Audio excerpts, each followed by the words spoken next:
तो तुम हो वो कसाब जिसके निशाने पर उस दिन कई आम आदमी थे। जानते हो मैं कौन हूं?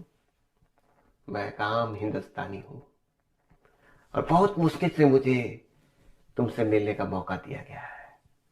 और मैं अपनी आवाज, एक आम आदमी की आवाज तुम तक पहुंचाना चाहता था। इसलिए मैंने अपने देश के प्रधानमंत्री से विनती की कि मुझे तुमसे मिलना बेहद जरूरी है, ताकि तुम एक आम आदमी का दर्द समझ सको। जिस आम आदमी को तुमने उस दिन AK-47 से भूना, वो तुमसे पूछता है कि आखिर हम लोगों का कसूर क्या था, हमारी तुमने क्या गलती की थी। क्या तुम पागल हो? हम लोगों ने तुम्हारा क्या बिगाड़ा था? हमारी क्या दुश्मनी है तुमसे? कोई जवाब है तुम्हारे पास? शायद नहीं, क्योंकि तुम तो पागल हो, तुम तो दिग्भ्रमित हो। तुम्हारे पास अपना कोई खोपड़ी तो है नहीं। जैसे तुम्हारे आका ने कहा वैसे तुमने कर दिया। साले जाहिल हो तुम, अनपढ़ गंवार हो तुम। तुम्हें यूज किया गया, तुम्हें मालूम भी नहीं। और जो तुम्हारे ये साथी ये मरे पड़े हैं ना, तुम क्या सोचते हो इनकी रूहें जन्नत में उन्हें जगह मिल गया होगा?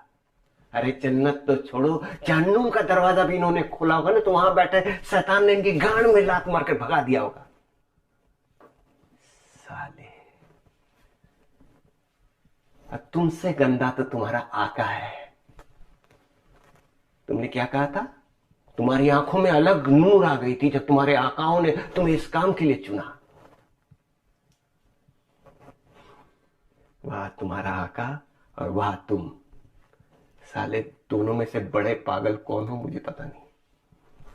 तुम तो जाहिल गंवार हो, लेकिन तुम्हारा जो आका है असली शैतान वो है जिसने तुम्हें यूज किया है।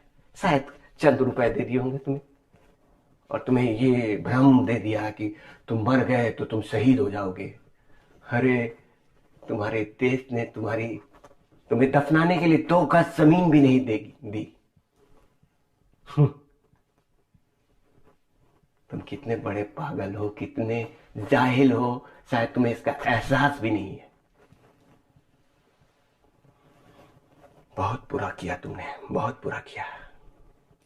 शायद मैं तुम्हें समझा भी नहीं पाऊं, क्योंकि तुम्हारा माइंड पूरी तरह से वॉश्ड है।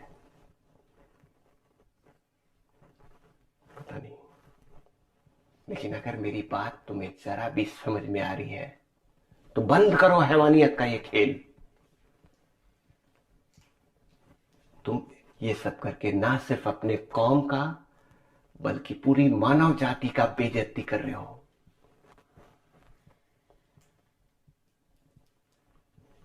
क्या कहूं तुमसे, मुझे कुछ समझ में नहीं आ रहा